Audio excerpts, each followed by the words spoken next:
All right, so I'm pretty much on. I think I'm on the secondary channel. The other channel was hit for um, hate speech, so that definitely was a thing. And I'm still unapologetic about it. Won't apologize about it. Um, because hey, don't say something if you can't accept the consequences. I don't know how long I will probably be on YouTube, but I do see that they're going backwards and they're no, but I actually went back and privated a lot of my old videos. So, uh, but however, we have this thing going on. But I'm and I already told people like, listen, it's best y'all unfriend me. Don't subscribe to me, especially with a lot of dudes. There's too many unhappy old dudes online, along with the guys who feel that their opinions don't matter. Women that are trying to judge,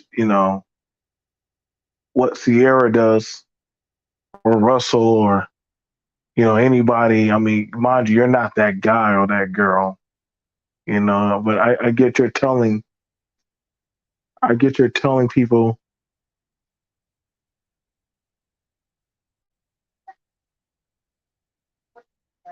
you telling people why you think you're telling people why you think that your opinion should matter. Um, yeah, and it's kind of sad because a lot of it's funny. We got all these people judging people that are out there living their life. I'm watching people who are so-called Christians talk about them. Well, she said that she's a Christian, and I'm like, hey, listen, man, y'all were just not too long ago kissing Melania Trump's ass. These same people who talking all that Christian shit, but all were on Trump's side. Yeah, let's go there. Not too long ago, y'all were kissing Trump's ass. Dude didn't even know a Bible scripture, but y'all were making excuses for him. But then y'all, mind you, we already know he got down with the business. I mean, that's his business. See, it really is a selective outrage on who's the bad person, who's not the bad person, who literally is a simp, who's not a simp. Um, all these talking points. You can't take none of these people serious. Granted, I mean, a lot of these people will never be in any of these people's lifestyle, livelihood. There's a bunch of hateful people, man. And that kind of says a lot. That really says a lot about a lot of these men and women that stay worrying about what people that you don't work with them, you don't know them, you don't have nothing to do with them, stay just talking about them. Like I be watching these old black dudes who be talking about like this community stuff, but they be hating on young dudes. And they be like young dudes who be like in some type of dreary, I given up, there's no hope, doom and gloom talk, because they listen to the old dudes who done lived their life. And I'm like, why are you listening to him? He already done made his mistakes. I'm like, why are you allowing him to dictate what you do? You know what I'm saying? Like, y'all allow old women and women, like, because they think they got somebody in the bedroom. Mind you, you just got chosen because you went to the same church. But ain't nobody was checking for you. Ain't nobody was trying to lay down with some of y'all. Like, I ain't gonna lie, man. Like, it'd be a lot of hypocrisy coming from a lot of these people, man. I be peeping that shit a lot. It'd be a lot of shit coming from a lot of people. Well, she had a kid before marriage. So the fuck what? Why are you worried? Why are you worried about whatever? Well, he's not he don't have a certain job. He don't make six figures, but he's happy though. Why? That's what I'm saying, man. This place is weird. It's people worry about other people's happiness, but then they be want to say like, why can't we go have our own blissful peace? Why can't we go live in our nirvana? But I'm like, the first part of being happy is mind your own motherfucking business. And that's the interesting thing about it because I gotta be for real. A lot of y'all don't know how to do that. But y'all be so pressed about everybody else shit, but then you don't worry about getting your own shit together. And see, the funny thing about it is, I be seeing how your own people drag you. Then y'all start going on like, listen, dude, I got some pretty hateful stink meaner blacks that are friends with me on Facebook. I gotta start cutting y'all off, bro. Like y'all sit there, and I mean y'all. I'm talking about some conservative um blacks. Y'all be talking about black people like, whoo, shit. Like I expect outside people, but damn. But I get it. You say you don't see race, that's fine. But then again, I can't say too much. But then the pro black people, or the the so called, they be doing a whole lot of judgment calling shit, and they don't even actually, when you ask them about what did they do back in their time, they be on that bullshit good times, you know, kumbaya stuff. And I'm like, why can't you just be accountable, man? It'd be the same people talking about we need to do this and that for the kids. But I'm like, nigga, raise your own damn kids. Why you pressed? Why you pressed? It's weird that so many of these people always trying to tell other people how they need to move or operate and shit. That's why I'm saying, man, like, this place is no more than just entertainment. That's why I don't even get gassed up no more when motherfuckers be trying to say I'm in here for the best interest of black men. I'm like, for who? Worry about your man. Like I'm being honest. Like I listen, so many people, they come on here with secretive agendas, but in reality, people ain't really fucking with them like that. They're not. A lot of these people got some demons that they need to work out. But what they try to do, they try to put it on other people on why they in society are failures and fuck ups. Hmm. That's why I sound boring when I come around these type of people because I'm normal. I can go out there outside and go live my everyday life and go do stuff. You know what I'm saying? It ain't no dig to you. Well, actually, it is a dig because honestly, I could give a fuck. When you gotta go on social media and keep showing us who you fucking, I mean, no offense, but why should we give a shit? Well, don't get me wrong, you should be proud of who you dealing with, but damn. But then you hate on other people that probably got a better piece than you do. It's really kind of fucked up that some people just can't be happy for other people's success. It's always some type of hate. There's always some type of I gotta shine down on you. I just can't shine and you shine. That's why I find it very interesting when a lot of people start always wanting me, well, be angry with the black woman, be angry at Pookie, be angry at this, be angry at that. But I'm like, yo, bro, why are you trying to tell me how I got to act? Same thing for the women. Oh, there be women on these platforms that be trying to gaslight. There be a lot of them. And and there are a lot of fellas that be taking the bait.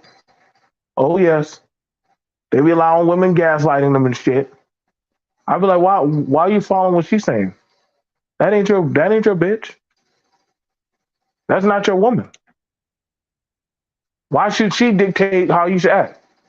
I find that weird when a man is taking orders from a woman about why he should get in rah rah mode. I hope to God she at least feeding you. She got your back.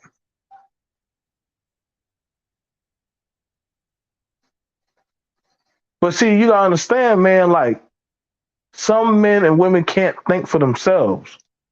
I had a woman get online, right?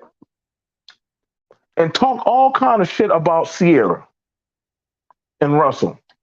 And as she was telling her story, she was telling how she had like 50 suitors. But then she talking about Russell and Sierra. And I was like, well, could you answer me a question?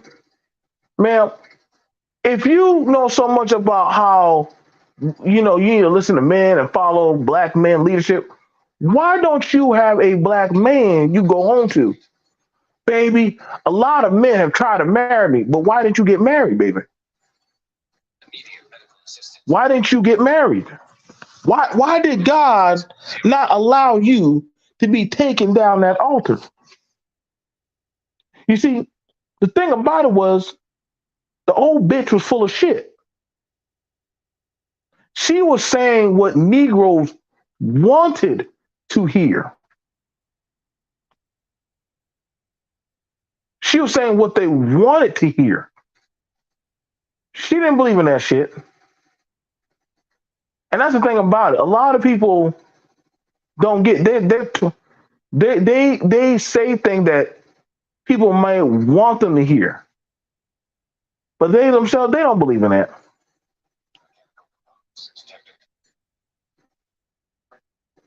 You know what I'm saying? And that's the thing about it. Like, I'm not here to try to preach no gospel. I'm not here to say, well, we need to teach men. Like, I'm not gonna lie. I used to be on that, like, hey, we need to teach men this, teach men that. I'm like, yo, bro, there's a public library. If you want to do better, hey, man, you can pick up a book. You can turn on a audio tape, a video. The information out there for free. It is. It's out there for free. Now it's like you're trying to force people that this supposed to be some ABC rock shit, and you gotta watch out for people that be saying, I just want to have the conversation. They ain't really trying to have no fucking conversation. They really not. They really not.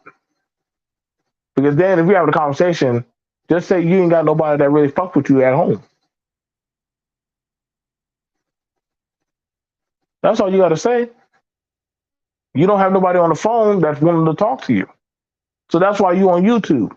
I always find it interesting when people want to sit on YouTube for hours and hours at a time to talk with people. And I said, do you have anybody at home to talk to?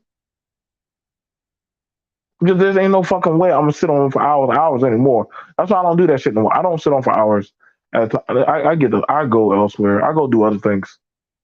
I'm like, no, no. Like there's too much things to go set out and do with your life. And see, that's the thing about I'm understanding that this shout out, and I was listening with what Dita Rell was saying, like a lot of young people don't believe this shit. A lot of young, I'm listening to the age category of people getting on here and talking all this shit. It's not like the young people come on here to do their little videos, but it'd be a lot of mofos that are older than them. They're the ones that actually, it's like, this is like boomer tube. And I know they want to seem like, oh yeah, the younger people are still rocking with YouTube like that. They really don't. They're actually like on other stuff like TikTok, which is being hit by the government, and on Instagram. They're not really on here. So this is kind of more so of the older man and middle aged man or woman's propaganda game. Like the kids aren't they understand this shit is fake. They get that. Like I already asked my next door neighbor. You know what I'm saying? Her little daughter watches that. She like she's like, no, silly, this fake. It's adults that be, it's like when they first found TV, they like this real. That has to be real. You like, okay, if you believe that, you know what I'm saying? It's you got y'all got to start falling back, man, on a lot of the stuff. Like thinking that somehow your boy, like your voice should matter of why you do or say what you say. Like people saying that this is going to go mainstream. The only thing mainstream that's going out is just how extreme a lot of y'all talking points are. That now people in society are saying that there's truly something mentally offsetting about a lot of these people.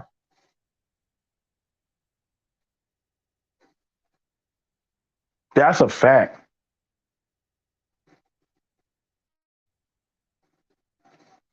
That's a fact. Like a lot of these people are drastically mentally off their game, off their rocker. And people don't want to admit to that or they don't want to see that. Like that like and I started noticing that, man. I'm like, damn, why would I as a everything don't gotta be a debate, bro. It really don't. But people so badly want to win in life. They feel that when they're talking in front of other people, okay, debate me. I'm like, what? Dude, I didn't come here to debate. We're not even getting paid for that. What's wrong with you? What's wrong with you?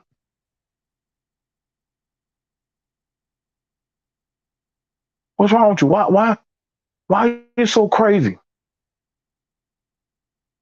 And when you start trying to talk to these people and you try to hear them out to get them some type of help, you can't. You can't really talk to some of these people, man. Like I've done seen it, man. Like some of these people are not in their some of these people are not in their right minds.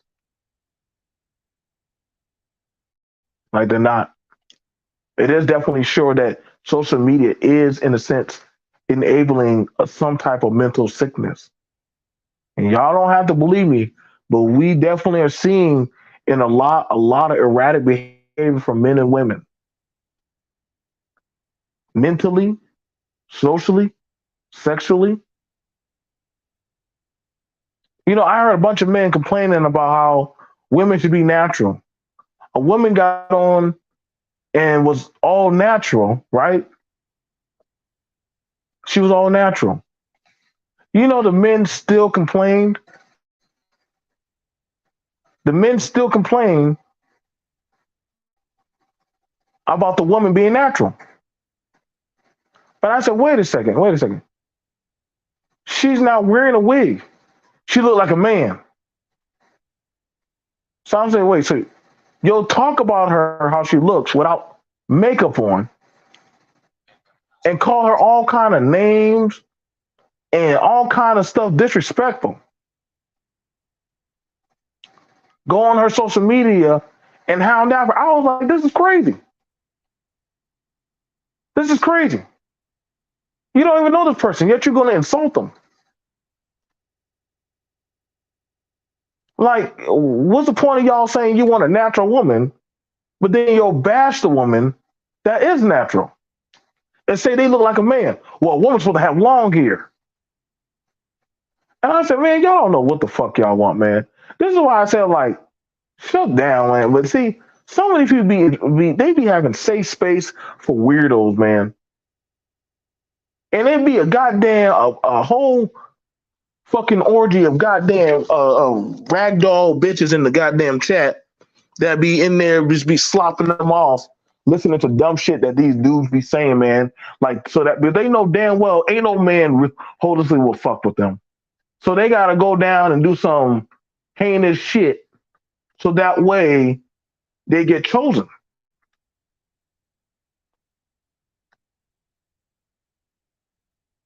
This is the fact that we're seeing that a lot of people don't want to talk about. This space is no more than set up for the non-select that want to be selected, trying to get adopted. It's like a YouTube black adoption agency. Well, I can't say no different, because you got the white folks, they out here doing the same shit too. Like they be on that victim shit, man. They're like searching for like masculinity and some idealism of exception of home. And I be seeing some dude, they be kissing ass hard, bro. They be kissing ass trying to, like, why would you say that, BMT, and be so offensive? And I'm like, nigga, why are you kissing that motherfucker's ass, bro? Why are you kissing that person's ass? Like, you don't know that person. Like, I had a dude, shout out to Clue. Clue came to me, and I can't make this up. Clue came to me, like, I went to his show, right?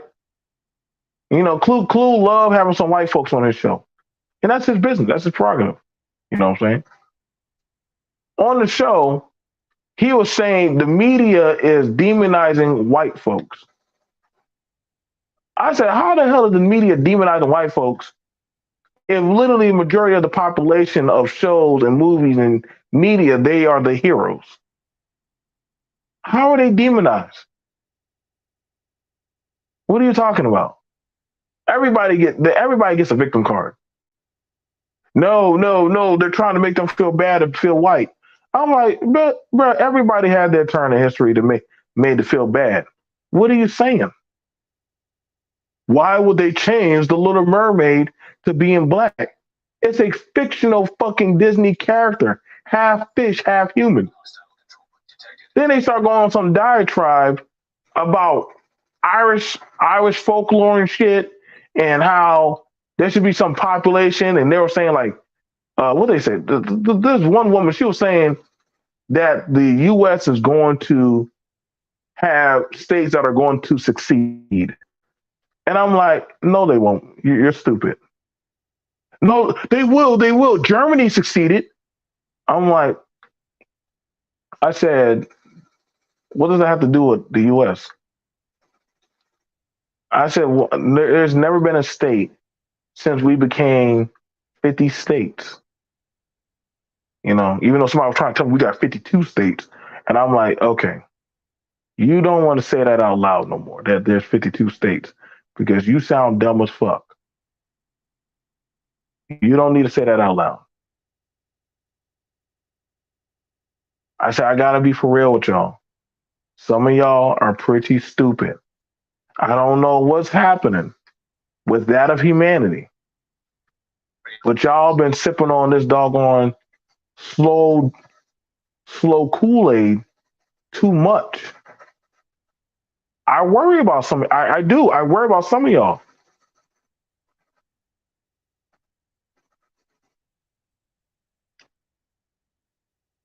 You know what I'm saying? Like this, it's like, you know, y'all be wanting to be called like passport bros, media bro, medical bro, uh, uh, gang bro, lollipop bro, like all these goddamn bro stuff. Like, goddamn, like I'm like, what's really going on, man? What's really going on? Why do you always want to be called a bro or some kind of? Why you always got to click up? I mean, don't get me wrong, it's funny, but it's not that serious, man. It's really not. It's really not. That's how you know there's some type of sickness going on. Holistic. I'm just being honest. That's how you know there's some type of sickness going on, because people so badly want to see some type of chaos. They don't know how to have a dialogue. They have to come on and just be erratic. Like there's not. I think there should be a mental health daycare, but we don't got one yet. If we could get one, I definitely would have to turn in a lot of people, man. With some of these talking points, what men and women should be doing, and I'm like, if we pull your life under that microscope, would it line up? And actually, the thing about it is, if you have your shit together, why are you so pressed for what the other man or woman are doing? That's not your problem.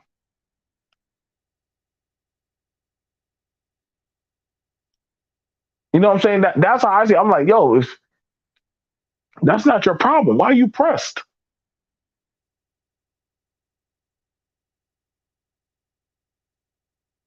You know what I'm saying? Like, it's okay. You have that right to give your advice.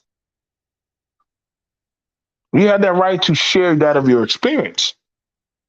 You know, I share my experiences, but I also understand that at some point, the people that are coming on their own journey, they're going to do it their way. It's like I can show my child how to make cereal. And as they make cereal for themselves, they're going to mess up. It's going to get a little messy. As time goes on, they can do it without thinking about it because they now have the set experience. You know, I had a dude telling me, it was an older dude telling me that women have always ran the black community. And I said, well, when did all this happen? When did the women lead? They're like, oh, BMT, you sound like a simp. And I'm like, wait a second, wait. When did women start running the black community? And like, at what point? Because majority of the most prolific things that we have, the church, that's always been ran by majority of the time by men. The gangs, the NOI, the church.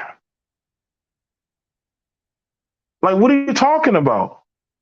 Well, a man, he did X, Y, and Z for that of a woman. And I'm like, no, dude, like, I mean, don't get me wrong, like, yeah, like they come with the package. Big Mama always ran everything. Big Mama didn't always ran shit, bro. Stop that, man. Stop that. Like, y'all, that's what I'm saying, man. Like, there's a lot of fear mongering stuff, man. And it gets really annoying. Like, it really does get annoying at times. Like, I'm sorry, but I don't live my life in fear. Like, some people try to put that on me. I just don't. I don't live my life in fear.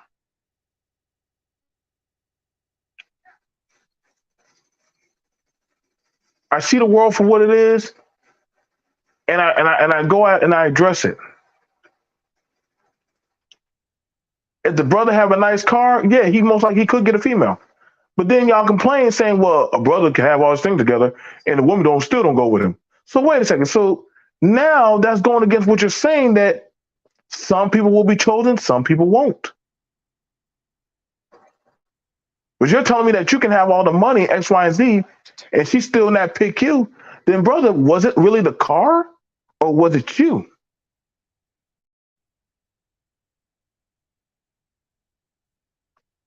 They respect, they respect white man.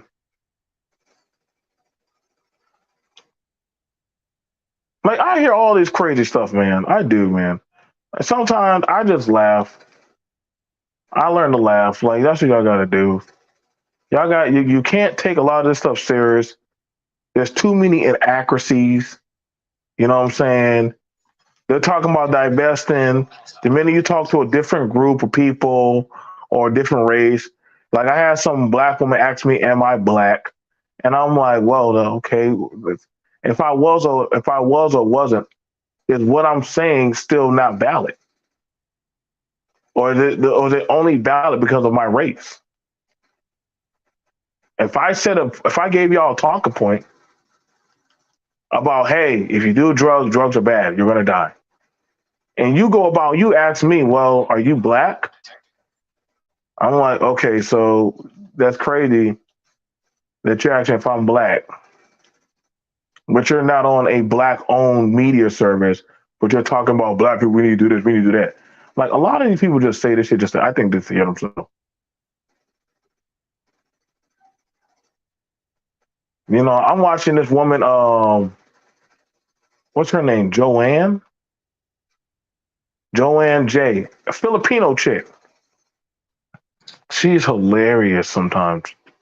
So, so Tasha K or whatever woman, they were trying to get on the passport bros. Mind you, the whatever type of passport bro. When I say literally, that's not a new concept because I mean, literally, you have people who are already doing expat.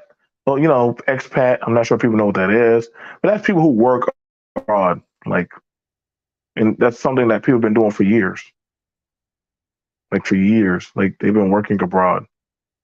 And the thing about it was, they felt some type of way because the woman was like, "Well, y'all keep calling us slow and stupid and all these other things." Which, to be fair, there have been some pretty heinous judgment on them from both sides. But when you don't know who people are, you're going to make certain type of calls of biases on them because you don't know who they are. You know, when that went on to happen, now the women felt a certain type of way because she's now picking at the points as well as the black men. Oh, don't think she's on black men's side because she's definitely picking at the dude who be talking about going over there. And I'm like, you know what? You're right. You are full on right, woman. If they've been picking at you and your doggone people, yeah, you and your people have the right to roast them. I don't have a problem with that. If you want to roast them because they're going around saying that y'all are dumb and that y'all don't know better and that somehow the best thing since sliced bread. Because I ain't gonna lie, as Americans, we are pretty cocky. We think that everything that we go and do or fart around that is like we're the next thing of God green earth. And you have a right to feel some type of pride in your country. You do. But understand there will be pushback. There will be some type of pushback. That's just being fear. So if you think that, hey, I can say or feel however I want to feel, and oh snap, here they go, they talking about me. They're talking about my people. What's up? What's up, DJ? I can drop the link if you want, bro. We just rocking and kipping, man. Like we gotta have a level conversation. This is why I'm kind of pulling back from a lot of things. But like again, and shout out to Dieter. He did a very, very well grounded conversation about that of like reality. And I don't think people actually are trying to tangibly have, like holistic, you know, one thing we have a conversation like, hey man, like let's talk about, y'all, if y'all don't understand it, I could tell y'all, from my perspective, but I would also tell you you should go learn from yourself. I have my associate and sister, Faith, from the Faith Network. She goes over and she talks about how that of hey, like listen, ladies, we got to move smart. Oh snap! So StreamYard has it now that let's say if I invite a guest on and I hit this tab, they can also stream on their thing. Wow, I'm gonna hit that. That's dope. Shout out to StreamYard, boy. They just advancing.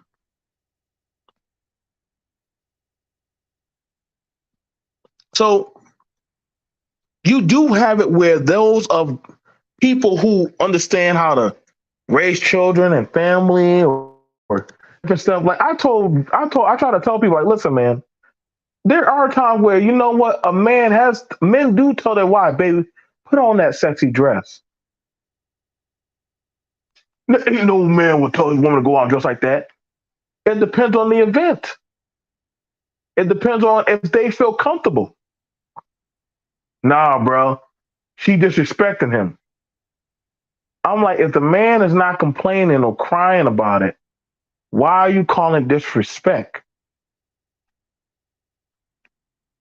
Same thing for the ladies. Ugh, I wouldn't deal with that man. Like he a bum. Shit, he ain't what I would deal with. Keyword, that's what you would not deal with. Nobody asks you what you will deal with. Nobody gives a fuck what you're dealing with. That's the problem with a lot of these motherfuckers nowadays.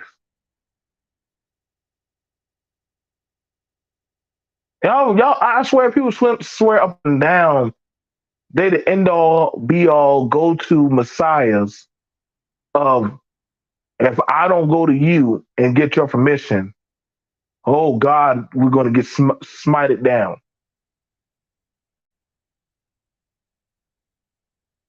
If you don't answer to this group or coalition, how dare you? How dare you? Like I'm like, yo, bro, like who is this man? Who's this woman? They talking reckless. Like there literally is so much of people worrying about the next man, the next woman's business, rather than actually getting their self together.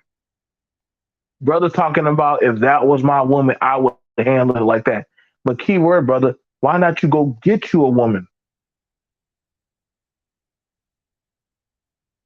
BMT, the way you look, I'm not out here complaining. Like, here's the thing about it. I don't complain. I understand where I am. I don't need anybody's rating of my sexuality. I'm not out here on social media looking for anybody. I'm not trying to fuck with anybody holistically like that. Honestly, I don't even really fuck with a lot of y'all. I will tell y'all, I gotta be real with y'all. There's a lot of y'all. I wouldn't give a fuck, 2 cents of a fuck, if y'all were to live or die tomorrow. Like y'all care too much for YouTube.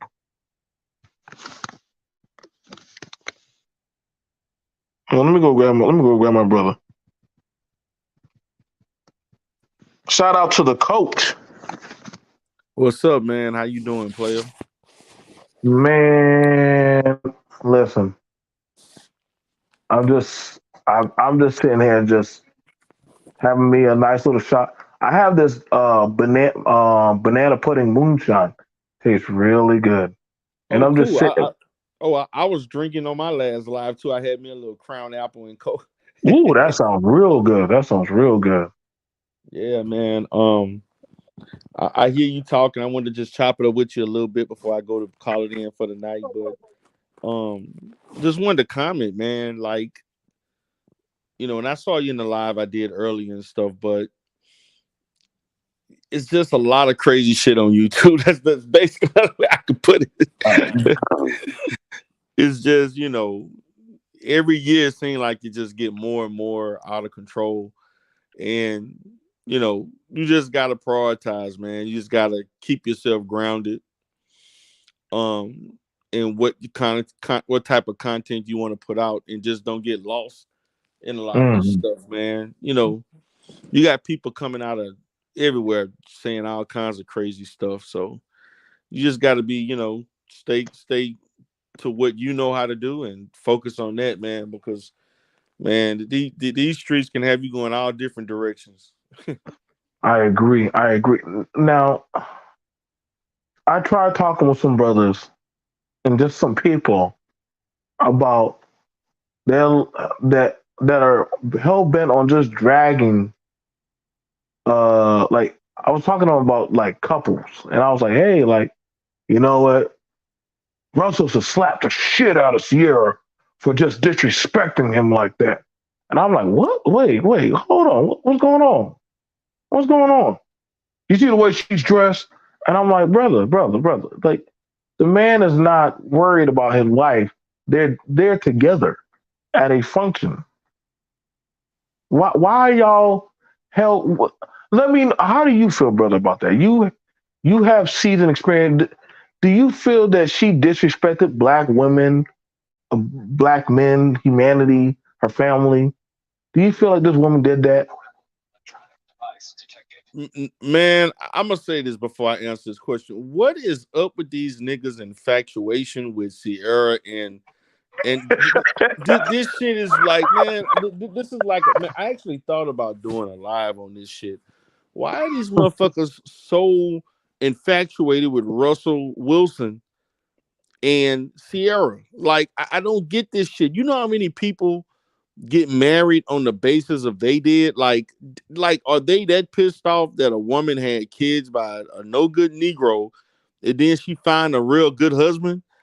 And they good. Like, this shit happens more than this shit is more common than what people want to admit. This happens Uh-huh. all the fucking time. This is nothing new. You know, they a lady may have one or more kids for a guy, thought he was gonna marry, he didn't treat her well. And then years later she finds a guy that accepts the kids and want to be a stepfather, and they move forward and they good. Like, this shit, matter of fact, I have a friend back home, man. And I remember this. This was back in 2000, I want to say two Uh-huh. or two. He got married in 2002 or three. I want to say 2002. And when he got married, okay, he married a girl. Now, I know in this space they may think this shit is like unrealistic. The lady that he married was older than him. She was like 3, 4 years older than him, right? Right. He was like 20. I say at the time he was like 24, 25. She was about 28, 29 years old. Okay. Right. She had four kids. Three girls and one boy. Right? Mm-hmm. How And he dare she? married her. And they still married. They've been married for over 20 years. Oh no. Like, and these He must niggas have tricked her.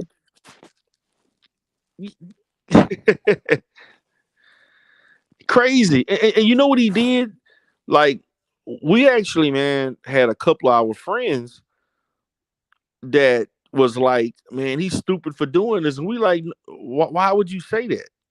Like, a couple of us was like, why would you say he's stupid for marrying a woman that this is who he wants to marry?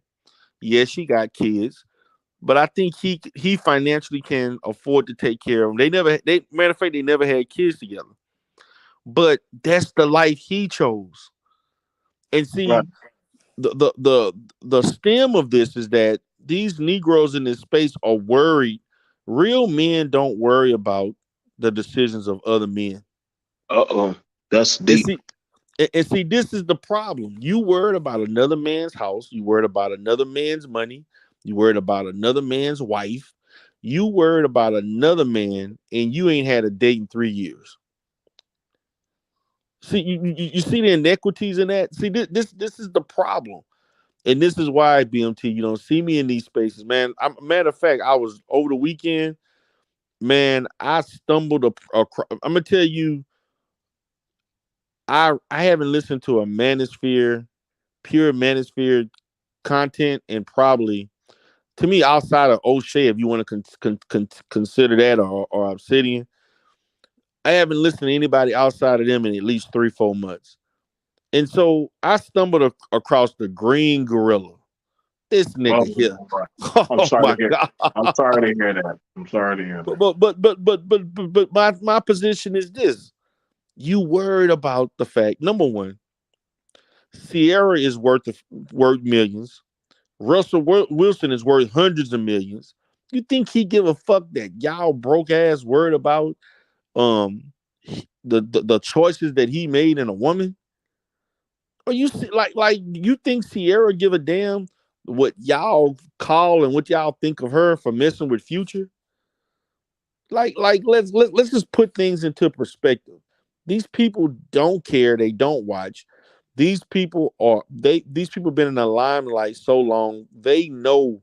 You think they don't know people talk about them and have them, and you got people giving death threats and all kind of letters, and this shit is a part of being a star. You think Right. they care about YouTube niggatry? No, they don't. And it's like, what did you want Russell Wilson to do? Marry a woman he didn't love, marry a woman he didn't want just because she didn't have any children? Like seriously, do you do know that there are men that don't mind being stepfathers, right? You know that there are men who don't mind building a family if they feel like this woman is worthy. And everybody don't look at these situations from the same lens as you Negroes. And this shit is like I'm just listening to these Negroes like this man is happy. This man has been married to Sierra for years. You don't see nothing about one of them cheating on each other. They going out. You don't see no shit about them doing an interview talking about they're not happy or they wish this or they want this or attention and shit like that, like Steph Curry and wife and shit. You don't hear any of that from Sierra or Russell. Um, um, yeah. So the issue is that these Negroes don't want to see people happy in a family structure that they don't approve of.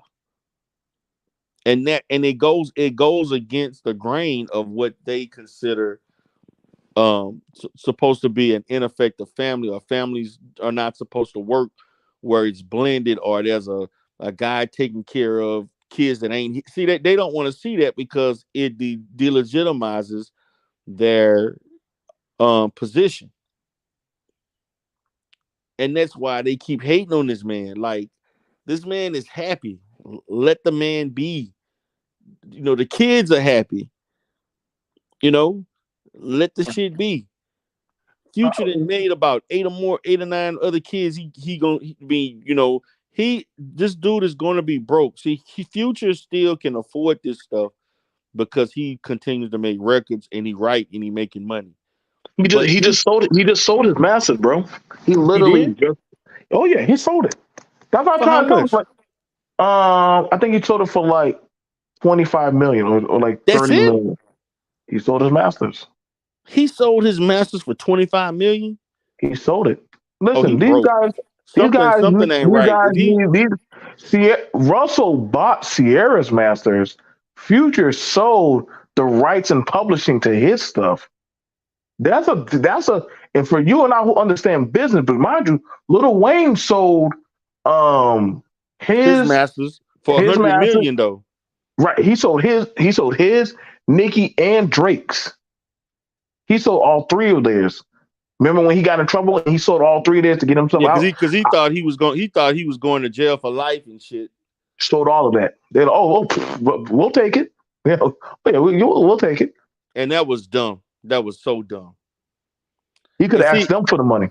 let me tell you how stupid he was. He sold the rights of all of that, which is timeless. Drake and Nicki records are timeless. Some of his Uh-huh. stuff is timeless. He could have put all that in his daughter's name. He got a legacy for his daughter, but now you took cash, $100 million in cash, that basically the state took 30% of that. Uh-huh. So you basically cleared like $7 million, $70 million. And people are gonna be making they're gonna make that 100 million in about 5-10 years, 5 to 8 years. They're gonna Right. make that 100 million back. And that's gonna be timeless revenue that they're gonna make for like the next to the end of time per se. Movies, commercials, just anything. They can use his beats or his voice, likeness of his voice. That's all theirs now. Yeah. They gonna make that money back. Yeah. And so my position is, when you're talking about people at that level, they're not giving a shit. Like I'm like, guys, none of you guys, and we've had this discussion before. None of these guys are married. None of these guys are in long term, productive, effective relationships. And until you start showing me that red pill is producing marriages and healthy families, y'all niggas ain't got a leg to stand on. And that's the issue. Red pill ideology does not produce families. It don't produce healthy marriages or anything like that. So why should people keep listening to this shit? It's stupid. It's really stupid, man.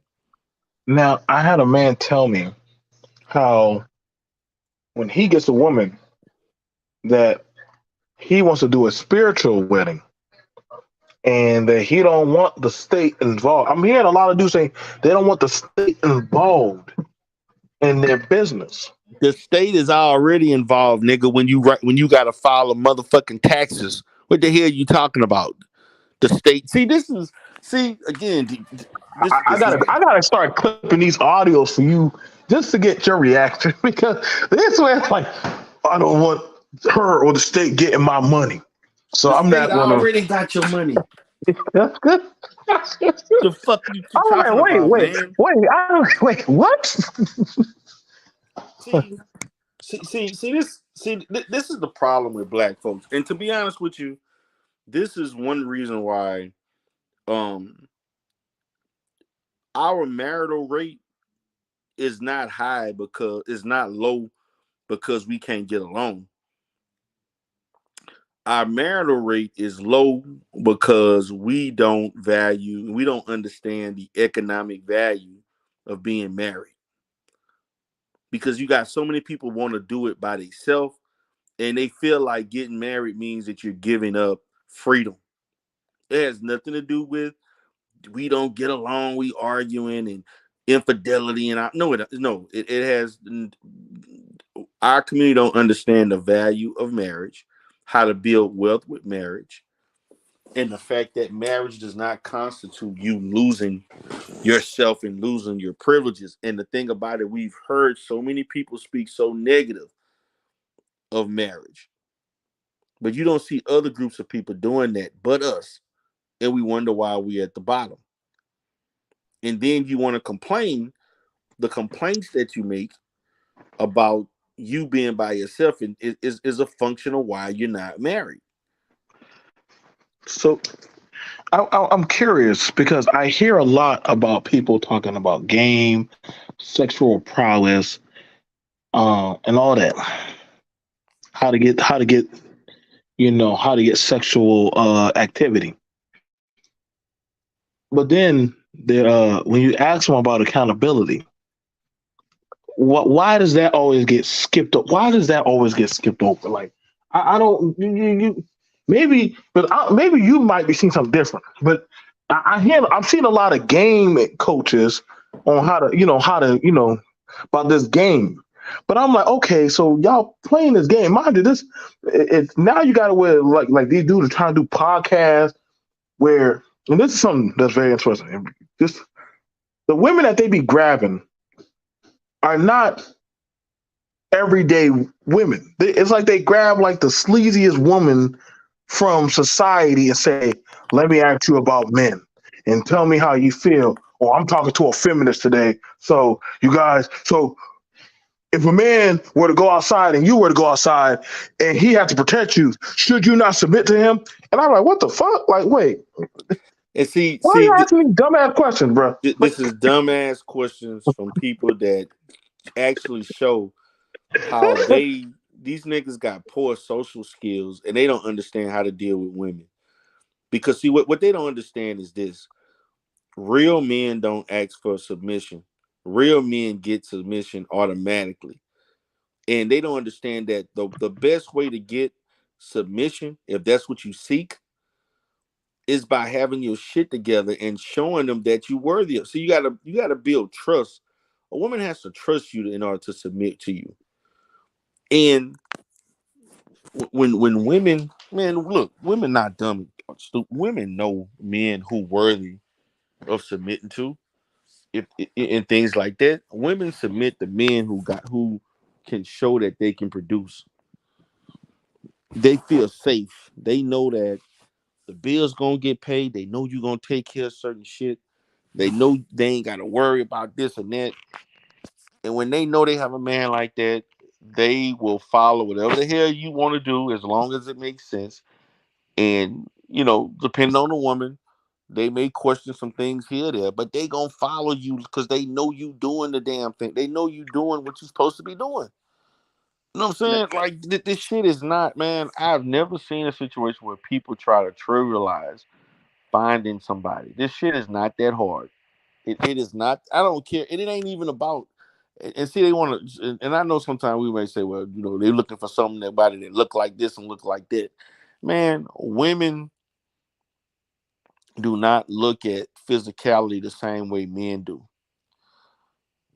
And women are looking at the overall um attributes that you bring to the situation. I mean, you can be a below average looking person, but your shit together, your money right, you got shit going for yourself. Man, they gonna look past the fact that this other nigga got 6-pack and he ripped and all this shit. They looking at the person as far as the total. They looking at the quality of life they can live. And I try to talk to people about that, man, and say, listen, man, y'all not being logical, like like when I try to talk to someone and I say, hey, man, like I don't mind paying for my woman's nails to get done. I want to see her go. I'll buy her some nice shoes. Or man, you allowing a woman to go get her hair done? Yeah, that says a lot, like about my household. I don't want my people looking fucked up. Like, nah, bro. Like, no, I ain't paying for no weed. I ain't paying for none of that stuff in my house. I'm like, well, damn. Like, y'all found them looking nice. Why y'all want them to look all tore up and shit? Like, what kind of damn like is this something also that you also dealing with? But I'm hearing a lot of people be wanting these people to look tore up and busted down and shit. The And problem they ain't got no house, so they can't relate to you, man. This shit is unrelatable to their experience because they never had a long term relationship. They mm, they, ne- they never had a long term relationship. These guys ain't dating like that.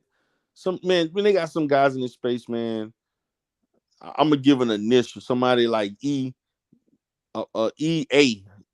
initials EA. This nigga been in this space talking shit and crying about the dating marketplace and crying in his car. And he ain't got mm, one. He ain't ever talk about having a relationship with no women at all. that's sad.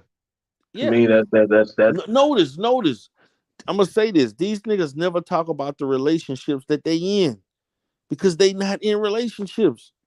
Notice, man, they got people right now, man, and I'm saying this shit because man, you got ideas running in mind about what I should be talking about I'm just because saying, bro, like that's what happens with mind you, and I want y'all to understand this.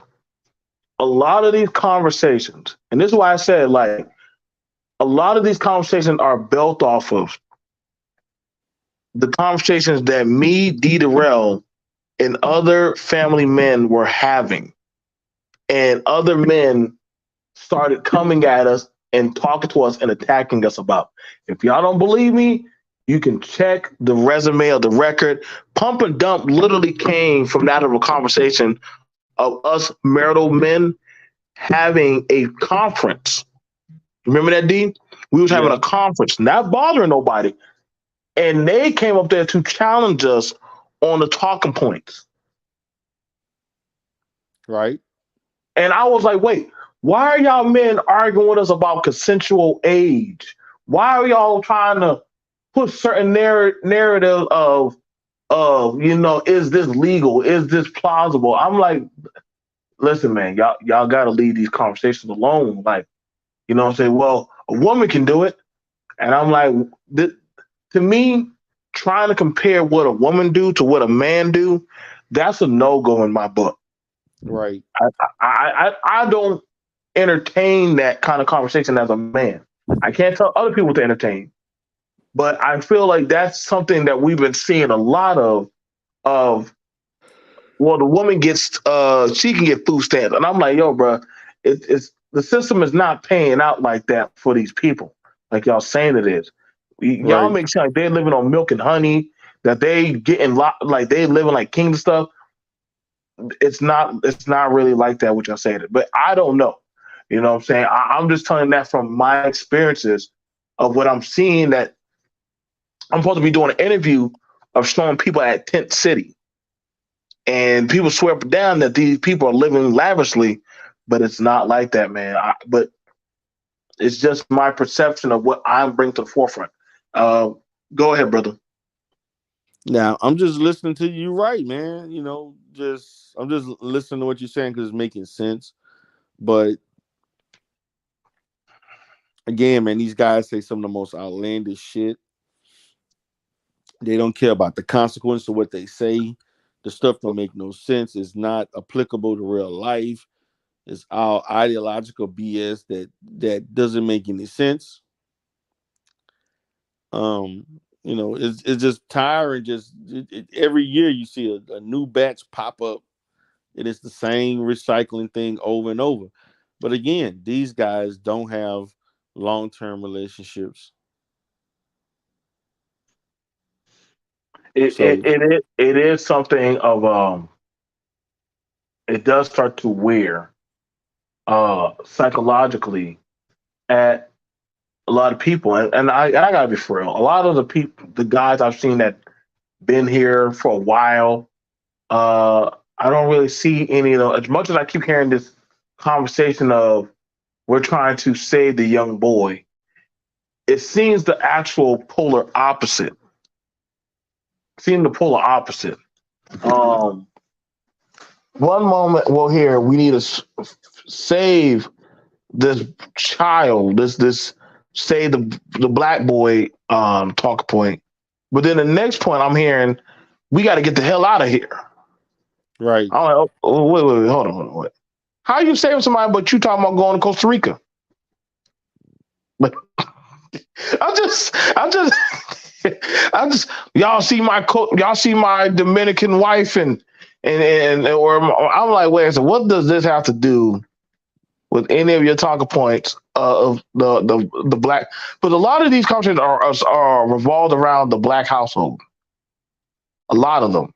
But then I asked the question of, well, if you're out, you're out. Why is there this need to stunt on the black man is failing, the black woman is this and that, the y'all lesser.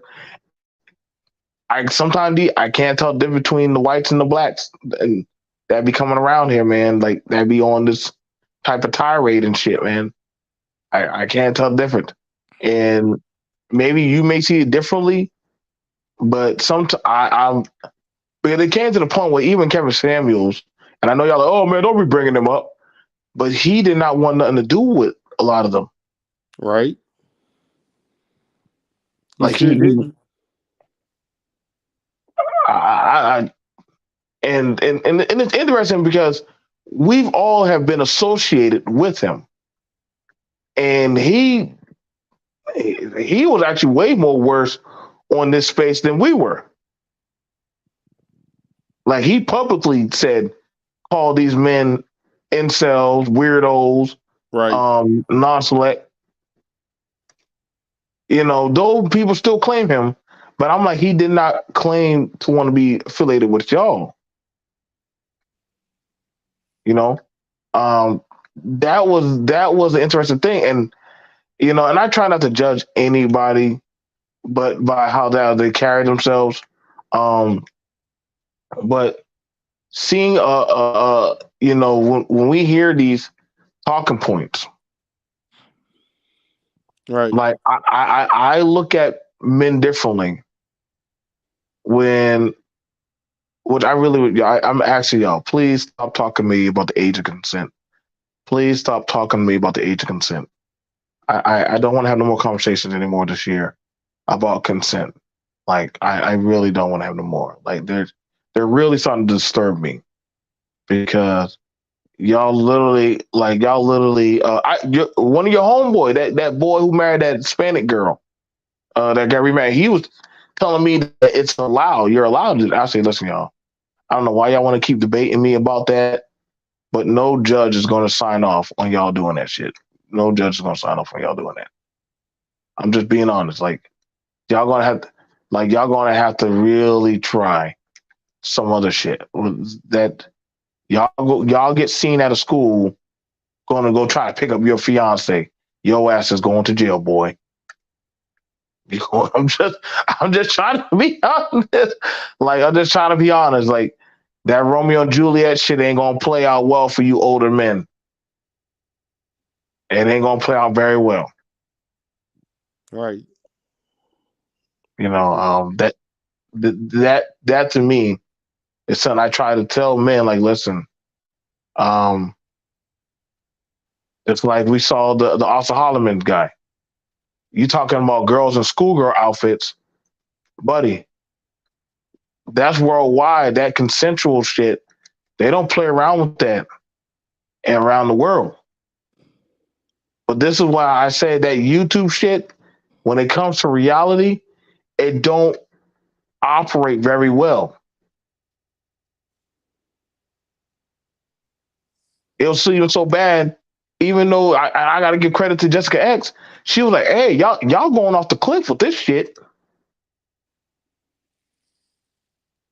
So y'all got to start thinking, man. Oh, what's going on? What's going on, Liza? What's going on? What's going on, Con? What's going on, Mo? Hey, anybody welcome to come up here and just chill.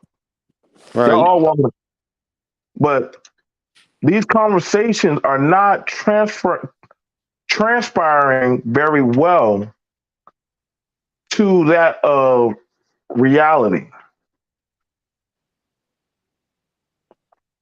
And I think this is where we're having a breakdown with that of society for black people. I'm watching men and women call men that are at the top of their game in Hollywood and entertainment gay. Right. They ain't wearing no dresses. They're not doing nothing disgusting. They're not being vile. They're not calling women out of the name. I mean, they're not doing none of that said stuff, but they're getting attacked. Y'all call family men like Russell simps. But then y'all want to be online talking about how y'all are here to heal the black boys and little black girls and fix them and help them come into Jesus moment. Well, that man literally said, I don't want negativity around my family, so I'm going to adopt that boy as my own. How is that a simp move? That's more boss than I ever would think. You know how you know the funny thing about it is I don't even hear a lot of black content creators talking about adoption. I honestly don't hear a lot of black content creators talking about adoption or literally taking black children home or getting them off the street. What's going on, sis? Like Yeah. I don't hear that. So I find it interesting when people make fun of a brother who and call him a simp because he chose to adopt the woman that he married son. Mhm. That to me blows my mind. Right. And adoption should be a highly celebrated thing that we're Mhm. allowing kids that don't have parents to have a family. Right. That should be highly celebrated because right now there are other groups of people who are trying to miseducate and reprogram black kids through foster care to think the way they want them to think. You know, Mm-hmm. but these niggas don't understand. How things work. They just in a bubble. Can I piggyback off of that, sir? Go ahead, sis. Not only are we not, well, I don't know. First of all, everything my brother said was 100% correct. And to the point that I'm floored because something similar just happened on some of these social media apps. And when I sit there and take, look, bruh knows that whenever it comes to checking a motherfucker, I don't do it lightly, but when I come, I always come correct. And when I sit there and tell you that I was floored with this mindset of, skin focus, kin folk until somebody does what I don't want, and then we're gonna sit there and try to do everything to demonize them in the name of protecting blackness. What? I'm that shit I don't understand. And then this gentleman up here, Mr. Coach, I want to say you're absolutely right when it came to the adoption thing, because just like bro said, I ain't hearing nobody talking about that. I ain't hearing nobody praising None. that. But I'm hearing everybody sitting there talking about, oh, you know what, they trying to adopt these kids and they trying to put them in this and they trying to put them in that Right. and they sitting there and trying to, you know, um, they trying to sit there and keep them sheep, and they trying to sit there and make them susceptible to everything or anything. They trying to be this up here. Right. It's true, man. It's a lot of black kids. Black kids are overwhelmingly overrepresented in the foster care system. I work in the foster care system, and and see things all the time. And there's a lot of kids that could use a good home to be in our community. And it's like no one wants to talk about these things that our community really needs so that kids can grow up in healthy families. And Exactly. all of this other nonsense is not benefiting anybody. Like Well, I'm looking at what benefits the community. I'm a product of that same type of background, let's say. Oh, And you're in foster care? I came from foster care. I was adopted, yes. At what age? I was adopted at 8 years old. And, Okay, good. Yeah. even from 2 to 8, the overwhelming sense to protect not only myself, but my brother and my sister. And then the Right. separation and the trauma that came with that. And then being picked because I was fetishized versus picked because, there was a true need to help me, if that You, makes any kind of you sense. was fetishized by By non heavily white melanated. non-black people? Yes. Oh wow. And oh yes, I was the pretty black girl, or my favorite term was I was the exotic little black girl. And because of that, in those foster homes of non-black people, there was a lot of different type of abuse that I'm not going to go too much into. But there was a lot of different type of abuse. There was a lot of, when I say fetishizing, I mean, yes, Psychological abuse and verbal abuse. it was psychological, verbal, with a very sexual undertone. Mm-hmm. Um, and the stigma that came with just being a young person dealing with hypersexuality or the perceptions thereof. So it was very, very, very harmful and very toxic until I got with my mother, who was black. Mind you, I was adopted and sent back 4 times until I got with my mama. Wow. That's not as uncommon as people It's may not. think. It's not. Because I had a little girl that I was treating. Um, she got sent back at least twice. I know for a fact she actually and I never forget this case. This was back in 2000. I want to say 19 or 18. Mm-hmm. She was with a and she's been in like at least three to four different homes. She was like 6 7 years old, Mm-hmm. and her aunt agreed to take her in and adopt her. Right Mm-hmm. within 2 weeks, the aunt sent the child back, and then an uncle of got her like probably they 'cause they were trying to get her placed they wanted her to at least be with family, right? Yeah. Yeah. And so the uncle, and she had a lot of behavioral problems, and different things. She was a handful, But if you taking on the role of a foster parent and you want to adopt a kid, then you have to go through the good and the bad.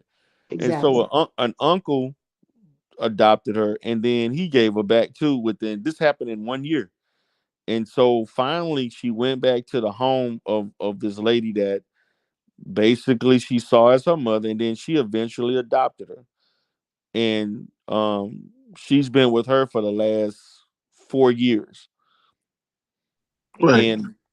and so she finally has a home, and I've seen that happen. Like what you're saying, your story is something I see all the time.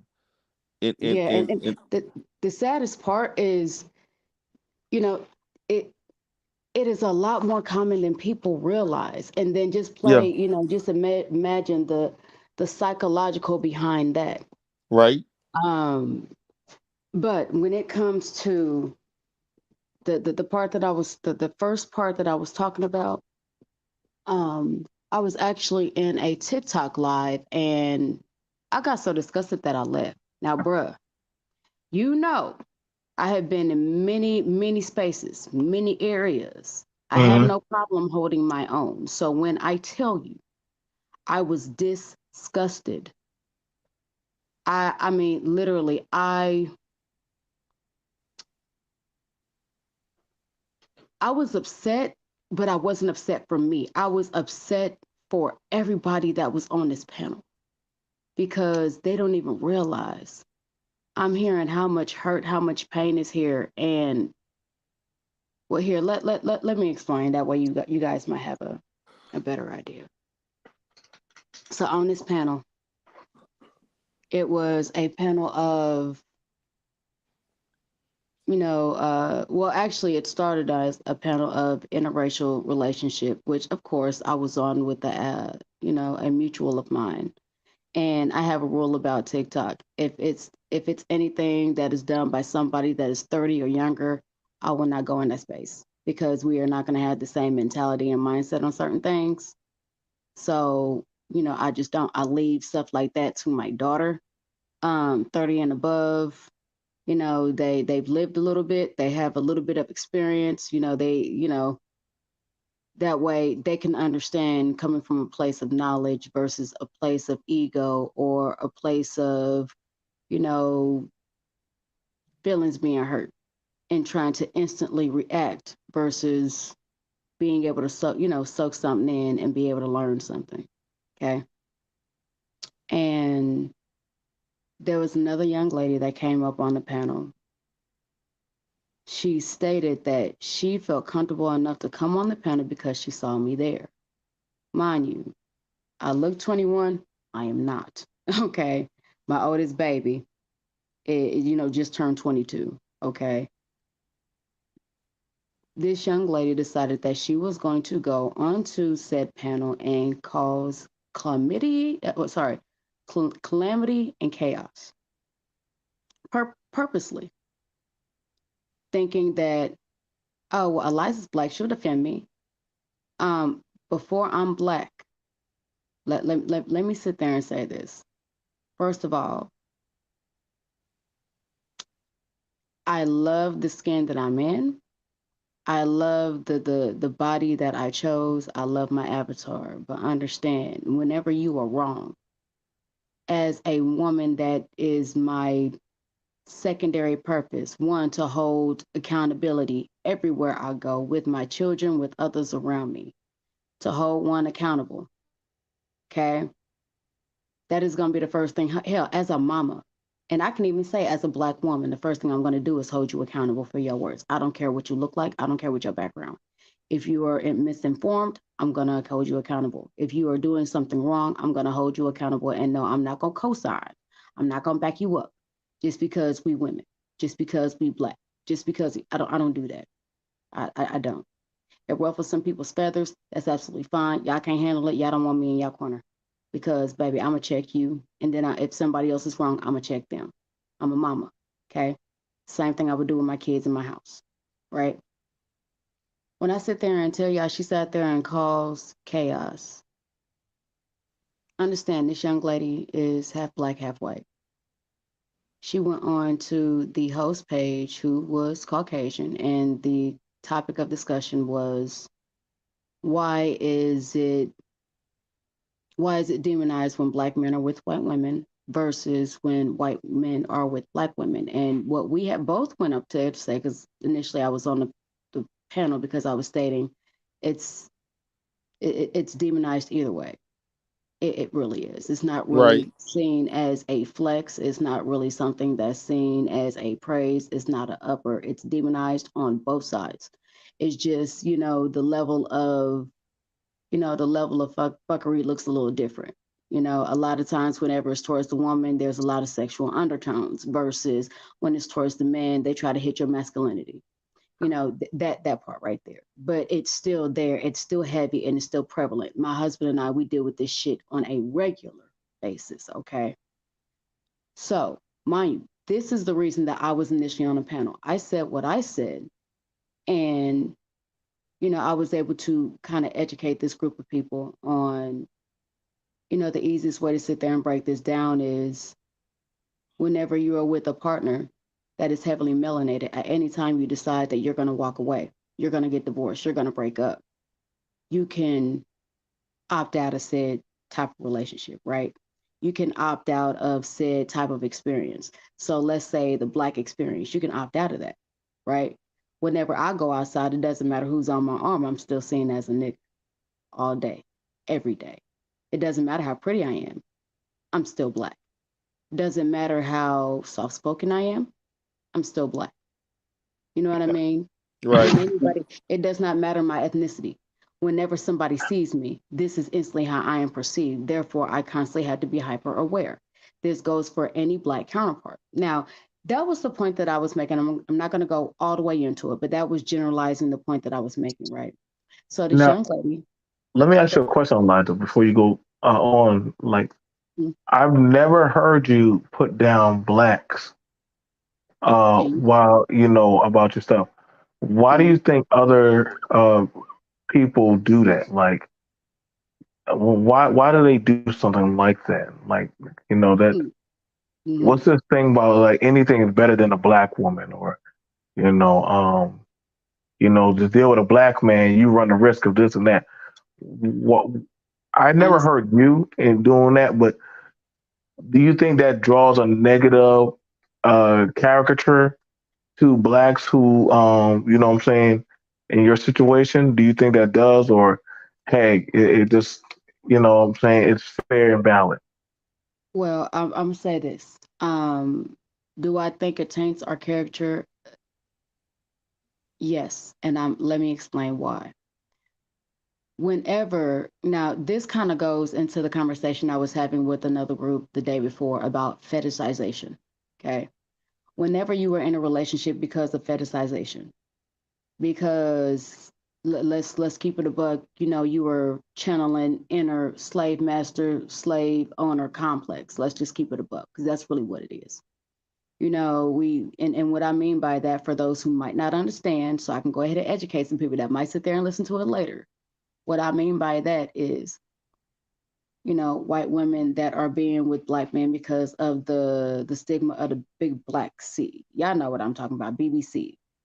An easy way I kind of broke it down is anything that you can find in an adult film store. Any video with a certain type of title that you can find in an adult film store is fetishization. That's literally what they capitalize off of. That is an easy way to be able to explain it. Whenever it goes into deeper, I have heard, um, women say, "Oh, well, I want to be with a black man because he has, big full lips, this, that." Whenever you're looking at us and you want to be predominantly with us, okay, only us. Let me go ahead and use the word only because I know everybody likes to do this whole not all men, not all women. So I'm going to go ahead and use this. When there is something like a black woman or a black man say, I will only be with white woman or white men because of XYZ. Hmm. Mm-hmm. Because that's something that you also never heard me say, bro, ever. Right? Right. I will only be with them because of anything you put. Matter of fact, I'm going to say insert here. Anything you put is considered fetishization, period. And we understand society. I'm sorry, because I was going to light this cigarette. I keep holding it in my hand. Society already has us as hypersexualized creatures. They do. Does it make it true? No. Is that the narrative they're pushing? Yes. Is that what is in front of them? And, is this what people are seeing all the time? Yes. In every movie you see, we're fetishized. But on the flip side, I'm gonna go ahead and say this to my skin folk. And yes, I understand not all skin folk is kin folk. So to my skin folk, whenever you say, "Oh, I'll only be with a white girl because she give me that Becky," first of all, that actually stems from you know back then there were certain things that these white women had to do with master because their only job was to lay on their back. I'm not talking about missionary. I'm not talking about freaky deek. I'm not talking about hitting it from the back. I literally mean lay on their back. And so after a while, whenever you had slave masters sneaking off, then now instead of them confronting or telling their wives that they sat there and snuck off, they're now all of a sudden magically wanting their wives to do something different so they can have a different experience. Okay. Mm-hmm. This comes from that because then, you know, these people are sneaking off once again, having these deeply installed, or sorry, these deeply ingrained notions of if I do this, maybe I can fix some of this, or maybe I can feel better about myself. Because all in all, that shit boils down to self hatred. Period. Period. For me, it's self hatred. Because if you look, if you have no other reason to be with this woman other than because she gives you that Becky, I'm sorry, but I know plenty of women, black women, that'll sit there and take that mug to the base. Me being one of them. Okay. It's just, 100% real shit. When it comes to physical fulfillment, me and my man, baby, look, anything you want, anything you ask is yours. You know, and I don't have to say within reason because this is my husband. He already knows where that line is drawn, and as his wife, he would never even try to get to that line. So I don't even have to sit there and put that, that discrepancy on it. But for those who are Okay. sitting there and starting off, I'm going to say within reason. Okay. But if it's because of sexual, tell me what this white woman is doing that you cannot find a black woman to do. Facts. And then, oh, well, because she's doing it, well, because she has this. Well, please sit there and explain to me what this woman has that a black woman does not. There was a man that sat there and told me that because she had privilege. And I had to have him break that down for me because I'm not going to lie. Privilege. Usually, hold on, bro. I do not get triggered. And then sometimes when I am, I'm very, very cool under pressure. We know this. So I was going to give this man a minute to go ahead and speak his mind. And what he said, I understood it from where he was going. It was sad as fuck, but I understood it. And I could not, you know, I, I couldn't disprove it. He sat there and explained to me that, well, actually, I could dispute it, but I did not at the time. I mean, that was one I had to think on, okay? What he said to me was, when it comes to me being with a black woman, as much as, I may love my black mother and my black sister, if something were to happen, all they can do is try to fight for me. This white woman can use certain privileges to where I feel like she can protect me better than my people could. I Jesus, disagree with that. Now, Jesus mind you, like Christ. I What the said, fuck? but hold on. Like I said, at that moment, I had to have him break it down further. And I understood where he was coming from. Like I said, I had to let it stew before I had a response because I'm like, hold up, swole up. Like, because I was like, wait, what? That And I white had to woman can take protect them. Oh, damn. she not see. I'm in theory. Yeah. um, Go ahead. no, go ahead, sir. Go ahead. Okay. Well, what I'm going to say is, in theory, what I'm assuming he attempting to say is because she is white, Mm-hmm. that her vouching for him, her ability to vouch for him, and the fact that she's perceived a certain way will allow people to at least acknowledge or listen to whatever she has to say, as opposed to a black woman, they may turn a blind eye. But the problem with that, the flaw in that, is that regardless of what privilege she had, that doesn't afford you any privilege because they're still looking at you as a black man, and that trumps Okay. that.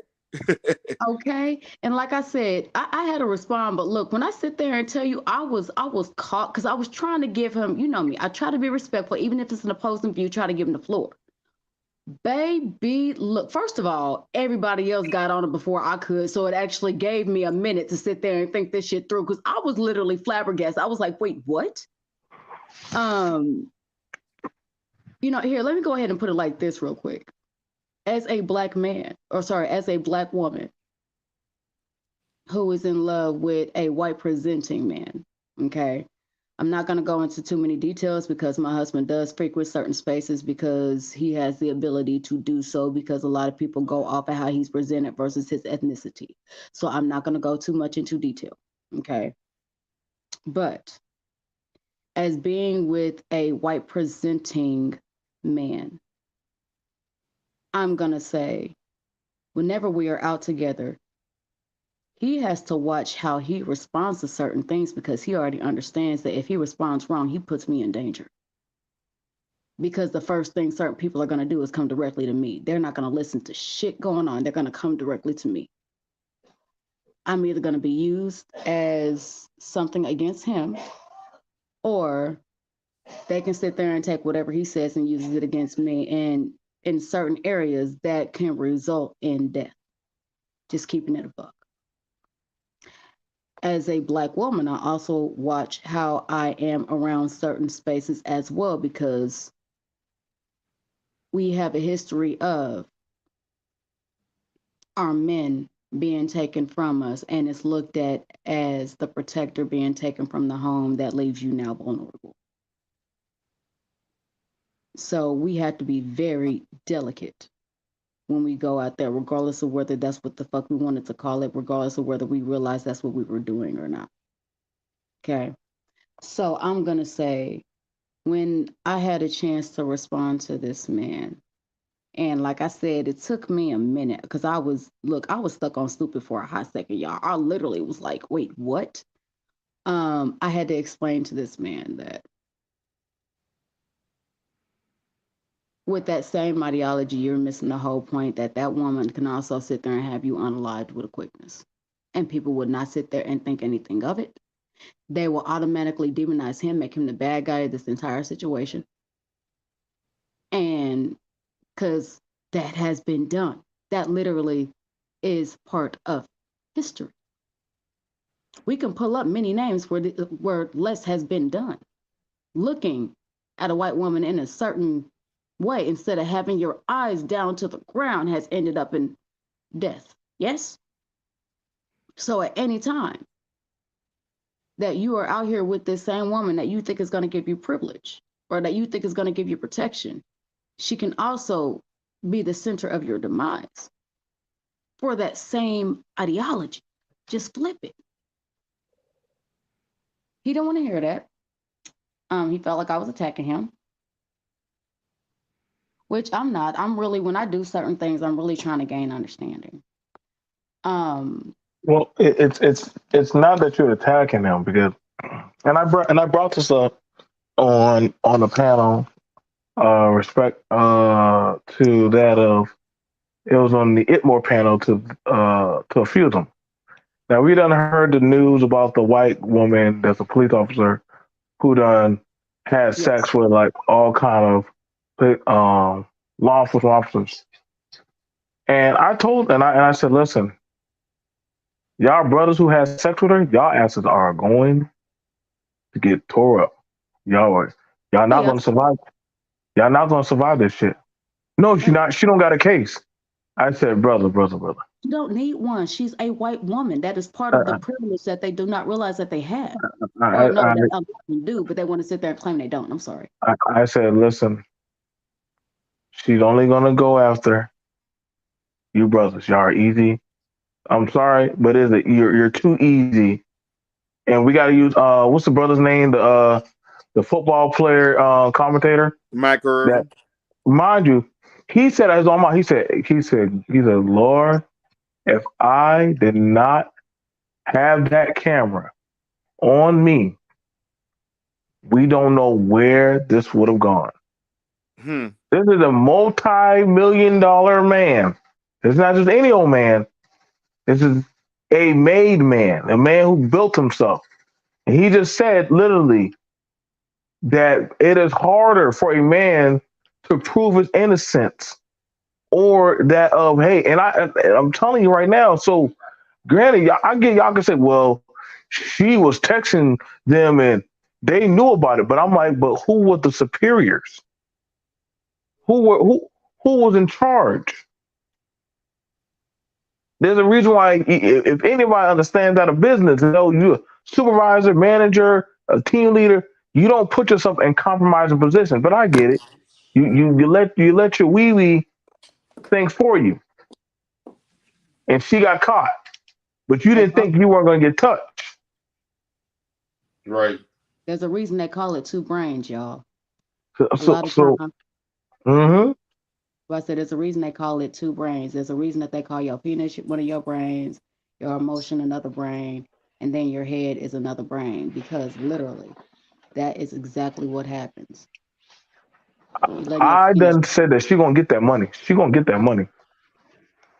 They're gonna lose their careers. They're gonna lose their careers. Y'all mark my word. And I don't want nobody to feel sad and say, "Oh my God, this is a travesty," because you should have known better. Mind you, these are Hmm. men in law enforcement that should have known how these laws played out in courthouses and courtrooms.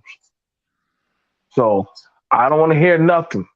If a white woman could go inside of a goddamn black man's apartment and blow his brains out and still Right. get the sympathy of the court, listen, I don't want to hear shit. That right there, whoo boy. Oh, and BMT, you know, they consulted with me in the city of Dallas and Fort Worth consulted with me. That they tried to interview me about that. Mm, I don't think I told, but I got what was that other guy? It was her, Botham, and the other lady that got killed. They right. because of my what they were doing every time something negative happens in Houston or Dallas, I get a phone call. That means they respect your voice, brother. They respect your voice. And That's what she's on. I turned it down, man. I turned them both down because the same thing happened with the guy. Remember the guy they went downtown and they shot those four policemen. Yes. About I got I turned down a lucrative contract for 2 weeks. They wanted me to go there and teach and to do grieving grieving sessions with the families and to teach racial sensitivity and all that stuff. And I turned it down because I didn't want to be in that environment. Right. And we gotta understand, man, all money ain't good money. And Right. Hmm. because there's very few black male therapists, they'll try to use you to fit them to make themselves not appear racist. And I'm, Mm-hmm. I'm not gonna allow myself to be used as a tool to be put on TV, to be interviewed and all this stuff to make it seems like we're we're Accepting of this. yeah, we're sensitive to this and that, and we have someone here that's coming in to do this and do that to make things work, you know. And I appreciate the opportunity, but I'm in a position where I can turn down, stuff like I don't need to do that, but I understand, but when those situations happen, I remember the first time it happened with the guys that did that in downtown Dallas. And I'm gonna be honest, man. The money was it was it. I had to think about it, but I eventually made the decision to turn that money down. It was a great deal of money that and I that I turned down, but I prefer having my self respect, Right. and so I chose that over the money, and I knew what came along with that because if I would have accepted that, then I opened myself up because this is what people don't understand what therapists go through when we take on cases like this. When this stuff go to court, I may have to go to court too. I may Mm-hmm. be subpoenaed. My clinical notes are going to be looked at and critiqued. Mm-hmm. I may have to go to court and testify. Do I? Yeah, I may get paid for that too. But I don't want to put myself in that position. And then Right. also you got to look at the fact that as a black male, I'm going in an environment where I'm counseling all white victims, family of black men killing their loved one. That's a hostile environment, you know. Mm-hmm. And I get what they were trying to do, but I'm not putting myself in that position. Same thing happened with Botham. They contacted me and I told them they wanted me to come to Dallas to do an interview on site or in the at the I forgot the news station. They wanted me to come and they wanted me to be there within like they thought I was in Dallas and they wanted to do it like the next day. And I told them that I was unable to do so. And then the same thing happened with that the other lady that got killed in Fort Worth for no apparent reason. I just turned it down because I know that they were looking for a black male or a black therapist, period, To to make it justify. seem, yeah, to Yeah. justify things and to give a certain perspective. And I'm not allowing myself to be used that way. Right. And um, I, I had a case in Houston where I accepted one, and this wasn't even with black. This was actually with Hispanic people, and they had people looking around trying to do interviews and interview me and take um doing how they do like the investigative reporting and all that kind of stuff, trying Mm-hmm. to lure me into conversations, and which Right. they did warn me that that would happen, and I took heed to it. But when you experience it, it's different because you could just be like walking to a corner store or I mean going into a corner store buying something, and then somebody may ask you, well, what do you think about this that happened on Channel 9 News? And the lady said this and that. And that's how investigative reporters do. They'll find you in a comfortable situation or just a random situation, and somebody just asks you a question trying to get you to respond. And you don't know that if you respond and say some stuff, they will use that and print that and put that into print. Not only you know? that, but what they'll also do is sit there and twist your words and put it into print so everybody else that's looking Yes, will sit there and exactly. try to say whatever they wrote was validated by you. So Exactly. yes, it puts you in a very dangerous situation. Yeah, it varies. So you got to be mindful of stuff like that because Right. um, you people don't think about that, but it's a lot that go into that stuff, and you know, um, and what got me about that because I did content on this, and the fact of the matter is that um, the family, Bottom's family, was what really made me sick of the whole situation of them showing the level of sympathy for her and not grieving over the fact that you lost your brother, you lost Right. your son. And to me, this stems from the fact of for black people as a people, we go out our way to try to prove our humanity and our Yes. sense of spirituality and Christianity, and we lose sight of our value in trying to prove to other people what we don't have to prove to anybody. Right. And to me, that was an example of you trying to prove how, you know, um, religious, or how spirit, how, this whole thing about forgiving for anything. And it's okay for us to be mad and upset. And this is the thing, man, for us as a people, all the atrocities that we have endured, people still feel that we should just act like nothing happened, or smile, I Forgive and forget. forgive. Yeah, exactly. And I'm That's like, pretty. the hell with that. And they don't understand that that is actually self-defeating.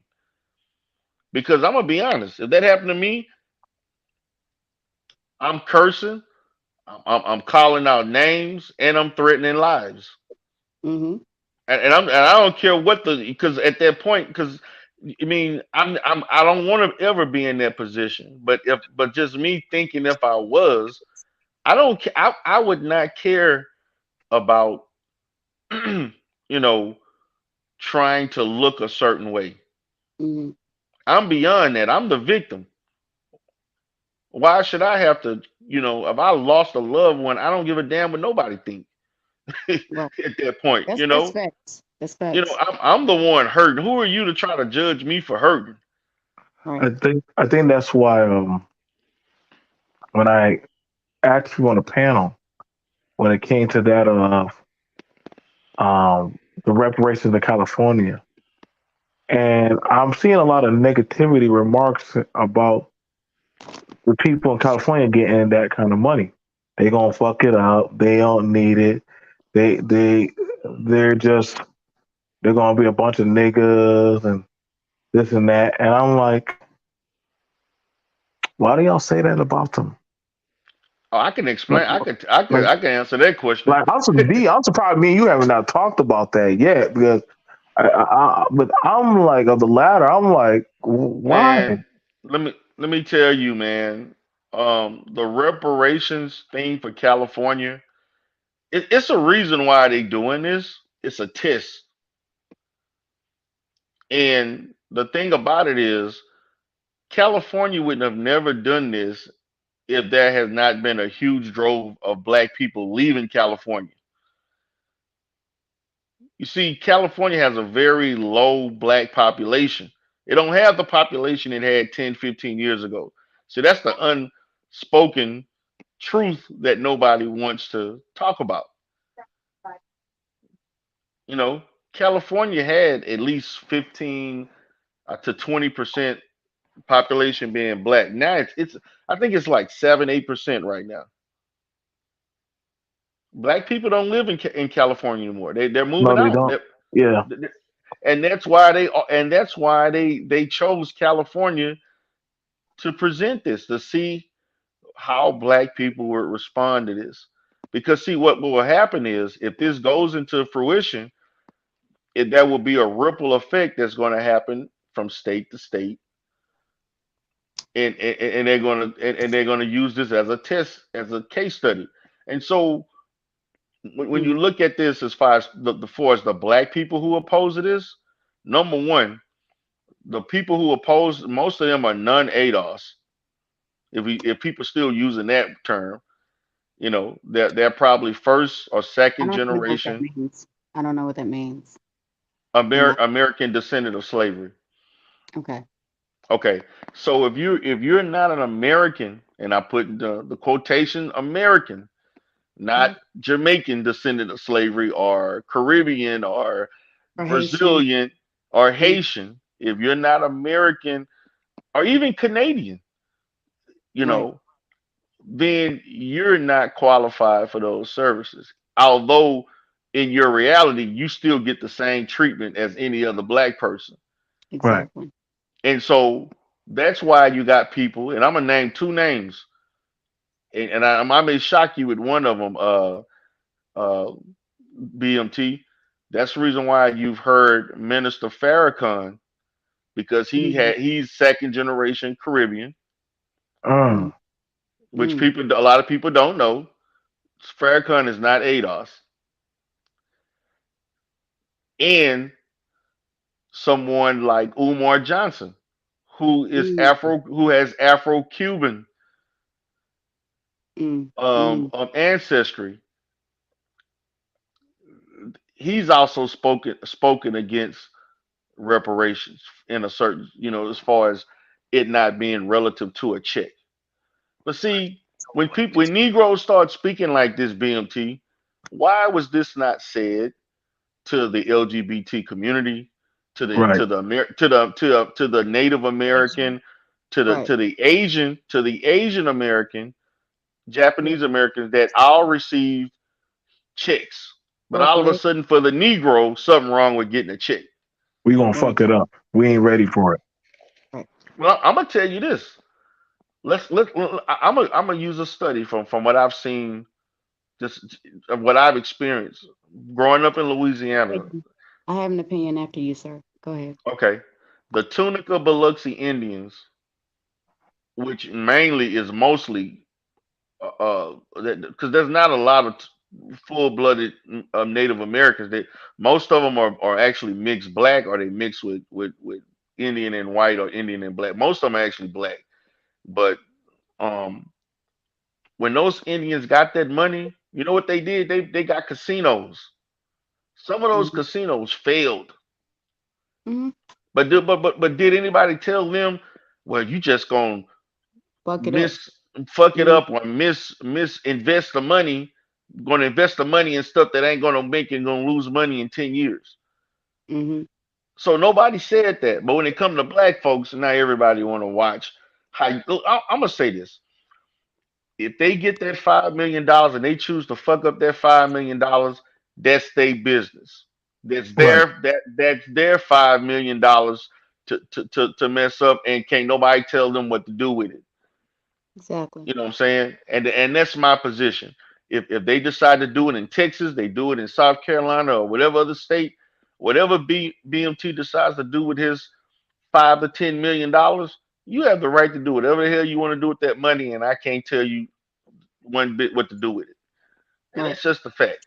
And that's all, because my position is, number one, it's 200 years overdue. Number one. And so if you get it and you decide to do whatever, that's your right. Simple as that. It's your right to do whatever you choose. Okay, so my viewpoints on that, ironically, I've kind of seen it coming. And my viewpoints on this are I like to look at why certain moves are being made. Right. Okay.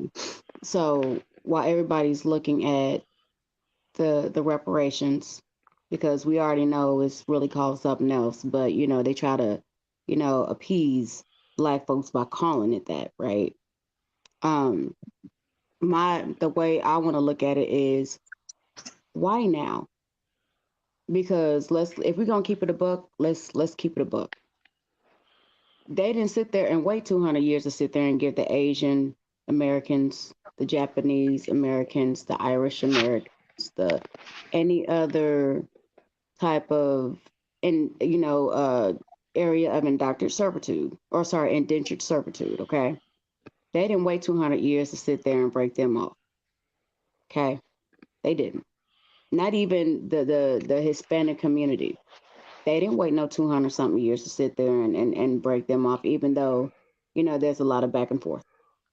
Okay, so first of all, why now?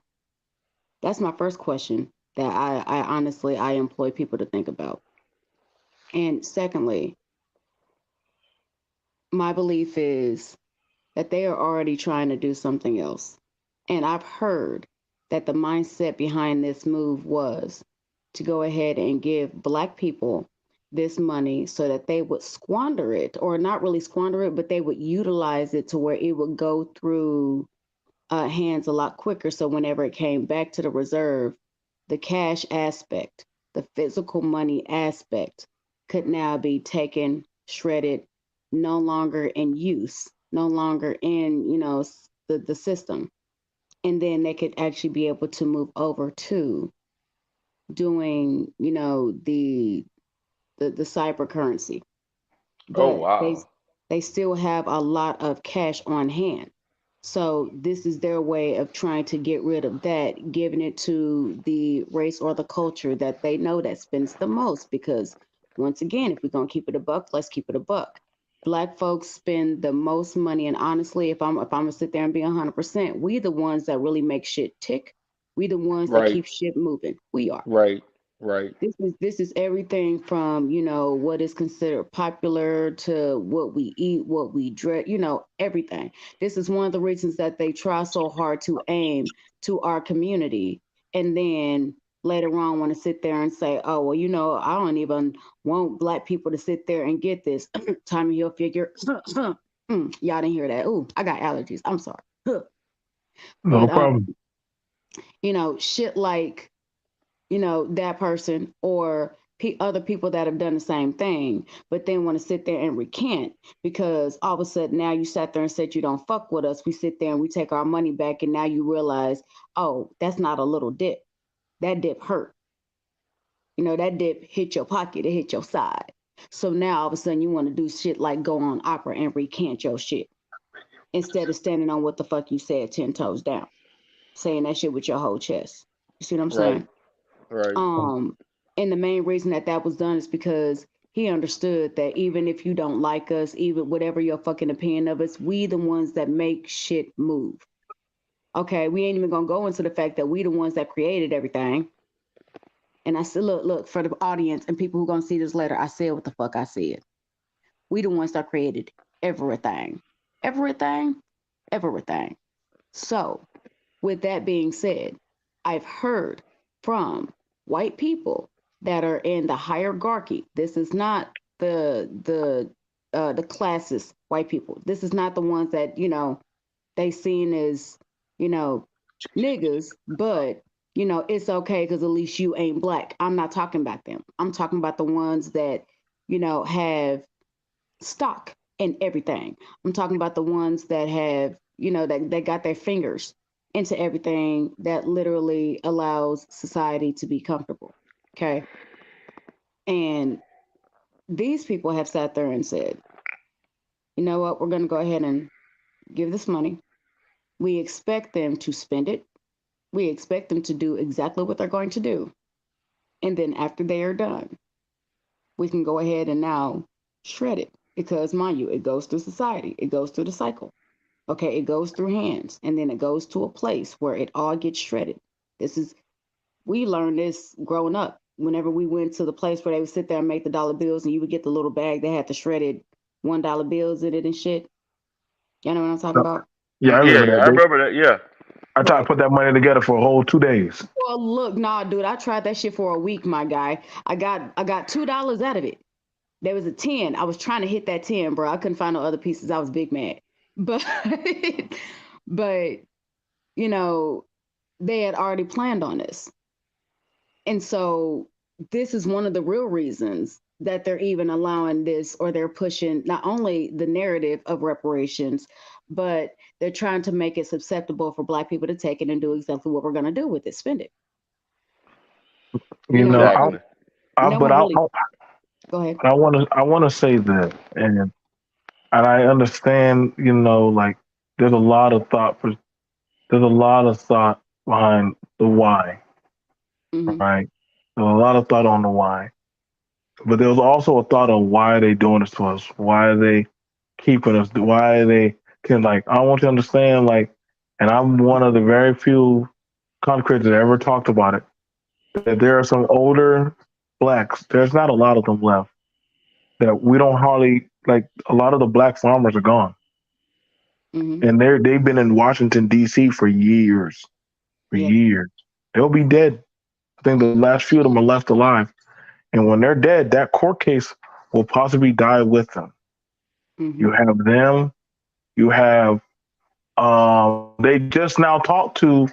I think one of the last members of Tulsa. She's Yeah, 90 yeah, the plus something. lady. Yeah, Right. she sure is. Yeah, yeah. She was a little girl when it happened. So Hmm. once she dies, who else is going to contest that case? And Mm. understand these cases take time and they cost money. Hmm. And so, yes, I do understand that we're going to spend the money because we are part of this society. It may Yeah. not be the best society, it may not have been a fair society, but god damn it, it is still part of the we're still part of this society. Now, I'm not telling people what to do with their money, but damn it, I would rather take a chance that at least 6 out of 10. And see, the thing about people always think negatively that Yeah. we're going to do something jacked up. But see, COVID done proven that we were the ones still going to work. Yep. We were the ones still being ever so nice, faithful servants. That's not something that you have to guess. That's something that we know. So I'm just saying that, hey, like, yo, like maybe why not allow them to? Why not? I Right. mean, you got a lot of people. See, the fear is that, in mind you, I got to give respect to Tyler Perry. Tyler Perry's trying to buy BET. And though I don't always agree with that man, I rather it be back in that of the hands of men and women that actually want to promote that of their imagery. Mm-hmm. See, listen, man.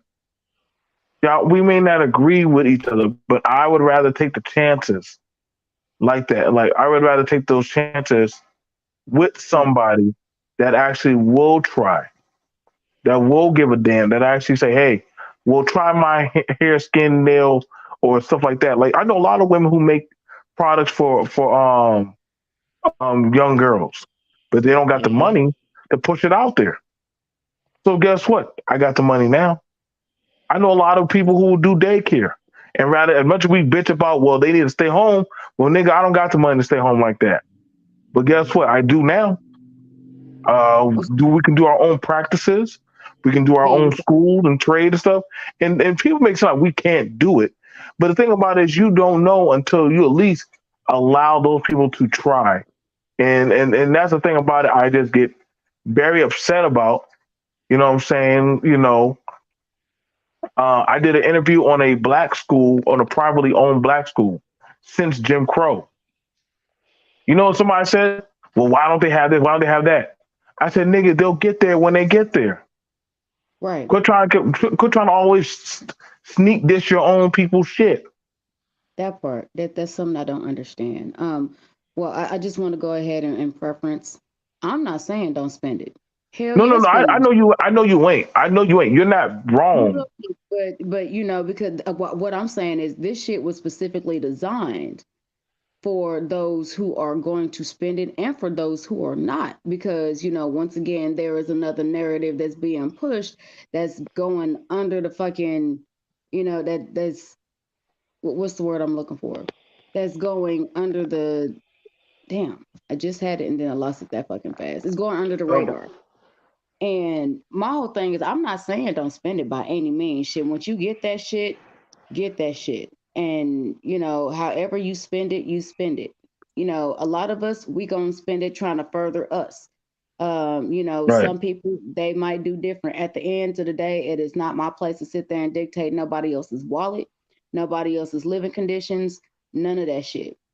But I'm also the type that, instead of talking about, the raindrops at the bottom, I want to sit there and talk about the clouds, if that makes sense. Because a No, lot of no, you're times right. You're right. You're right. that's the shit that goes unnoticed and they like it like that. And so if we're going to shine a light, I want to shine a light as close to these mofos as possible, Yes, ma'am. instead of just, getting caught up in the water drops at the bottom. So, I mean, it's just for me, understanding that, I'm not gonna lie, I feel some type of way, even knowing this information. Even whenever I heard it and I sat there and I explained it to my husband, I sat there and told him I felt some type of way because once again, if it wasn't for us, you would have no use for the Northern Americas. I mean, shit, if we, whenever certain colonizers and conquistadors got here, What was the thing that some people shine a light on, but a lot of people don't. The people that were here. This goes for the indigenous. This goes for the indigenous everywhere from serotonin to the extremely dark, because that is what was here. Okay, Right. they tried to eradicate them people. They literally had genocide, bro. They tried their damnedest to eradicate them in an entirety. And then they sat there whenever they did not. They sat there and said, "Oh, well, it doesn't matter. Their numbers are so low, they will never be able to do anything about this." So you know what? Their numbers are so low that now their plight is irrelevant. So already, and that was before the few slaves that were brought over here, because I'm sorry, I do not believe it is as many as they claimed it to be. I believe that a lot of the people that they consider slaves were people that were already here. Once again, this is just my personal belief. I have a little bit of backing, but not really enough from where I can go ahead and, you know, constantly produce, resources, right? Um, but for me, it's just it really made me feel some type of way. It really does, because dude, okay, so now this is what you want to do, and you're still wanting to do it for an ulterior motive. But then I'm supposed to be sympathetic to your plight. I'm supposed to be empathetic to your plight. I'm supposed to be all loving and all this and all that for me to be seen as an acceptable Negro. You see what I'm saying?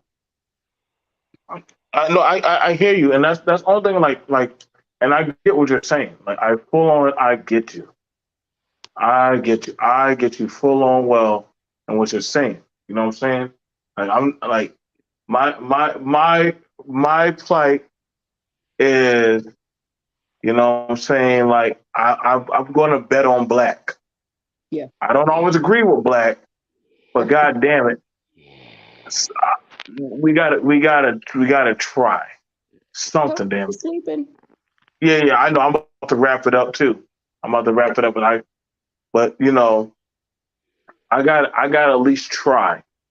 Right. I Right. got, I got to at least believe that if Elijah had the money, I believe you would start a goddamn a housing agency for teenagers or people. Ah, So yeah. hey, Bet your you ass. know, Yeah. Yeah. I, Yeah. I believe your heart would say, you know what? Because I was there, y'all don't have to be there. You know what I'm saying? For me, I would have a trade school or something like that where I would make money off the state to say, hey, I'm gonna take this money and I'm gonna flip it. So now you guys have housing. Y'all got some housing. Y'all need a program. Y'all gotta go. Y'all can get some healthy meals, food, and also y'all can get a job to work y'all into society. You know what I'm saying? And this goes well. Guess what? You don't have to leave Mm-hmm. so long as you're doing good. And we're gonna take some of y'all money and we're gonna put it into that of a bank, so you have some left over when you're too old to work. And as well, the rest of it, guess what? You can put that into some bills, so you can learn. Goddamn it, hey, you got to pay into society. So the next man that comes into this bitch, guess what? They also have a shot. Mm-hmm. So I'm all for that. I'm all for that kind of stuff. Like I already know what I'll do to my. And listen, I'm not asking people like, hey, I'm saying, listen, I'm talking about a program that I know that, hey, if we had certain types of programs, other groups make programs for their own, so that way, listen, I'm gonna teach you new to this country. I'm gonna teach you how to work this register. I'm Right. gonna teach you how to do X, Y, and Z, so that way you won't have it as hard. Right. And other groups are doing that. And but it's crazy when a brother or sister talk about that shit. You know what I'm saying? I gotta be honest with black men. Y'all don't make housing for other black men, but you get mad at black women that open up and make housing for black women and children. You can't ask the women to do something that y'all the men won't do yourselves. Now that's the hypocrisy bullshit. Mm-hmm. I be side eyeing like. Well, they got all the shit. Well, you understand? There's a lot of women that actually do stuff for like younger girls, women, battered women, all that said shit. Black men, I'm gonna be honest. A lot of black men do not reach back for other black men, and that's not taking no dig. If it don't apply, let it fly. But I'm just being very honest. When a lot of brothers get their shit, they get the hell out of Dodge. And I'm not telling you have to do it, but I'm just telling you what I see happening. And then people say, "Well, BMT, we gotta do it." Hold on, nigga. If you ain't contributing, don't tell me what the fuck I gotta do. That part. So it it's just one of those things that it's just one of those things that I'm telling you right now. But we wrapping it up. I know. I'm thankfully Eliza came through. I love her. Thankfully, Dita Rowe came through. I try to have certain conversations, man, that I know like a lot of people don't want to holistically have because they're not. Un- we're just balanced about it. Right. We're just balanced about it, man. I ain't got no time to bullshit y'all. But there's a lot of people they have certain narratives that they want to go by versus that of reality. Mm-hmm.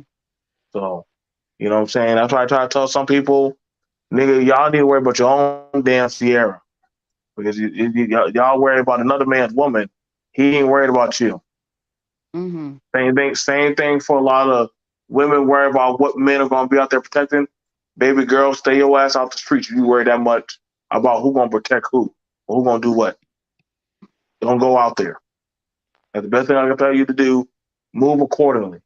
And that's not telling you to be fearful of your life, but just read the room. I tell any woman, hey, go get a gun. Go to the goddamn shooting range. Learn how to shoot that motherfucker. Right. I ain't got no problem teaching no woman how to shoot no damn gun. But don't carry with no vitriol or hate to go kill men because you got an agenda. Now I won't contribute to that. You know what I'm saying? Eliza, she know how to pull the trigger. Boy, with a quickness And I learning. know, and I'm pretty damn sure with Brother D the Road too. So we not ain't no punks over here that ain't gonna tell you, hey, don't defend yourself. But we also are well-to-do, decent folk. So other than that, y'all, I have nothing but love for y'all. I'm gonna call it a night. I start. I start. I have a busy pro contract, and I want to say I love y'all, and y'all have a good night.